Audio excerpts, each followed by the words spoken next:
প্রার্থীর নাম হচ্ছে নুনু ধর। বললাম নুনু ধর নির্বাচনে দাঁড়াইছে পত্রিকায় হেডলাইন নুনু খারাইছে। এইটা দেখা তো নুনু সেই খেপে গেল, পত্রিকা অফিসে ফোন দিয়ে সেই গালাগালি। পরের দিন হেডলাইন নুনু গরম হয়েছে। এইবার যে নুনু যে দাঁড়াইছে, ওর দলের সিনিয়র নেতা যে রানিং ভাইস চেয়ারম্যান, সে কিছুই জানে না। সাংবাদিকরা তার কাছে জিজ্ঞেস করার জন্য, তো বলছে নুনু আবার কবে খারালো, আমি তো টেরই পাইলাম না। একই এলাকায় একই পদে একই দলের একজন মহিলা ভাইস চেয়ারম্যান দাঁড়াইছে, এর আবার নুনুরে দেখতেই পারে না।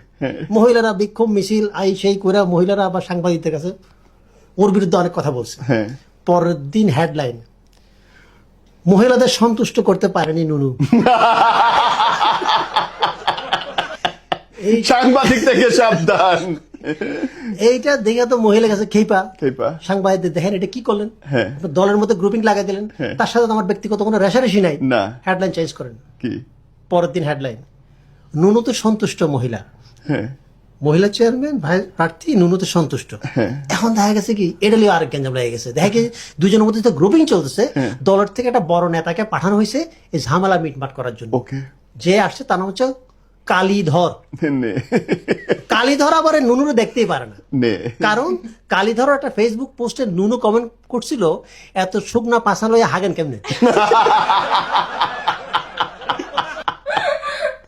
ये खोदा उठा ले मुझको।